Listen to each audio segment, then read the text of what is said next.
that America's under siege, especially cities with liberal mayors. And as the riots continue to burn, we bring in an expert in this area. John O'Connor joins us now. He's a legal analyst and author. Frank Morano is also with us. John, we were talking a little before we came on, but one of the things that I can't understand is, I know you said that Antifa is like this loose organization, but it sure looks like when they want to mobilize, they have quite the organization because they mobilize quickly. How come our intelligence agencies haven't identified a leadership structure on the top of this organization? Well, we don't know that they haven't. But I do think because they are a loose organization, I think they've got a lot of cells, whatever you want to say it, chapters. I don't think it makes a difference. I think as long as we have these guys communicating with one another, coordinating, for instance, bombs and accelerants, coordinating where to go and where to gather and what to do, and how to stay ahead of the police, which apparently has been going on. Who cares? And maybe I'll ask rhetorically, who cares about the leadership structure? Let's get everyone who has anything to do with this and is causing this wanton destruction and frankly, hurting the Black community far more than it's hurting anybody else. It is terrible what these rioters are doing to the Black community. Out here in California, we had a Black security officer, a fine guy, get assassinated on a drive-by shooting, just standing there minding his own business. Wasn't even a big riot situation. So I think that there's plenty to answer for these fellows, and I think we have the tools. I don't think today we need the terrorism designation. It may be fine in the future. There'll probably be an awful lot of litigation and a lot of grist for Judges Mills. But right now, I think conventional tools will wrap this up, and we will hopefully put the kibosh on future demonstrations like this. When we go back to Charlottesville, if I have any regrets in President Trump's rhetoric, which was greatly criticized, I didn't think there's anything wrong with it, especially, but I wish he would have said, rather than saying there are good people on both sides, I wish he would have said there are bad people on both sides. That there are people, especially on the protest side, Antifa, that really started a lot of the trouble in Charlottesville, and now here they are, they're doing it again, and by not calling them out then, here we are. You know, people can check out your book. It's called Postgate, How the Washington Post Betrayed Deep Throat, Covered Up Watergate, and Began Today's Partisan Advocacy Journalism. For people that don't know, you were actually Deep Throat's lawyer. Was that during the Watergate situation? Was that after? How did that come to be? Tell folks a little bit about your history. Yeah, I was a young U.S. attorney, assistant U.S. attorney in San Francisco when the book came out. Very interested in white-collar crime, worked with the FBI. My dad was an FBI agent. I was working with Bob Mueller. My dad's partner, William Ruckelshaus, headed up the FBI for a short time.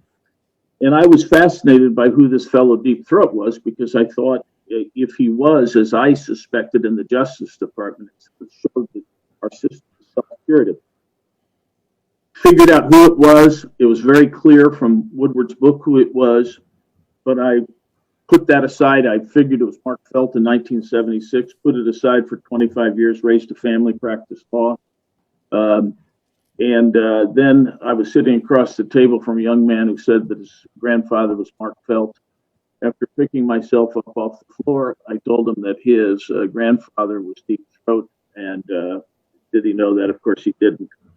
Then I started talking to him, became his lawyer, and we worked through this thing, and I convinced him that what he did was heroic. He was not doing this to get Nixon. He was doing this to just call balls and strikes, and they weren't being called, and he was upset about it. Wow. Well, it's very interesting. I'm curious, how do you think the media is doing covering the riot situation today? Do you think this is a pretty clear example of partisanship in media or in news media? Yeah. In Watergate, at least the reporting appeared factual. As I note in my book, there were a ton of concealments that kept the public from really knowing what happened and kept us from really delving into what was essentially an intense clash of institutional forces that was far more interesting than the spectacular story that was told. Today, they make no pretense about being partisan, and they conceal facts quite regularly, and also put opinion into every possible place. So it's much worse today than it was then, but it all started with Watergate.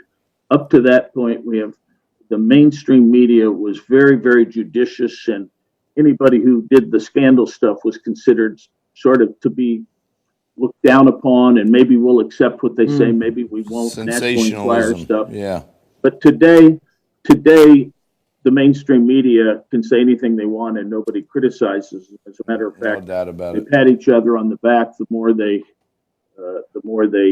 really are deceitful. I hate to say that. All but right. they're deceitful. Johnny, we're going to have to leave it there. I want to thank you for joining us. Really appreciate it. And we got to have you back to break down more some of these legal Hey, issues. it's been great. John O'Connor. Let's get through this, and you guys do a great job. Thank All you right. very much. Thank you. We'll be back right after this. Most financially successful people own assets that make them money while they sleep. They usually own real estate, vehicles, intellectual property, equipment, and more. These assets make passive income through leases, subscriptions, royalties, and fees that don't require time, energy, or attention. Your assets do the work, and you collect the check. So what kind of asset should you buy? The most valuable companies in the world, like Amazon, Google, and Apple, all have the same thing in common. They make a majority of their revenue from data technology assets, storing, collecting, processing, and providing data. It's all about the data. What if you could own data tech assets with a low upfront cost? Introducing Apex, a proprietary technology built to process and mine data and render artificial intelligence and 3D gaming at exceptionally high rates. Apex Tech has partnered with SafeTech, a subsidiary of a publicly traded company called InvestView. SafeTech's business model leverages Apex technology to disrupt the multi-trillion-dollar data tech industry, giving you the competitive advantage. SafeTech's growth strategy is to capture a significant share of the market. SafeTech will enter into a 60-month lease with owners of Apex systems. Why would they do that? Why not just buy all the equipment themselves? The same reason most companies lease instead of own, to scale quickly without the upfront costs and for the tax benefits. So how do you get started? You purchase an Apex system. Then you can lease it to SafeTech for 60 months at a rate of $500 per month. That's a total of $30,000 paid to you over the life of the lease. So what's your responsibility besides purchasing the Apex system? Nothing. During the lease, SafeTech is responsible for any maintenance costs to keep things running for you. Just collect a check every month for the next 60 months. This tremendous financial opportunity positions you to follow the strategies of the financially successful. You can leverage data technology to produce passive income that generates revenue without your time, energy, or effort. This is what is meant by creating multiple streams of income. But the opportunity to participate will not last forever. If this concept fits your financial goals, take action today while you still have the chance.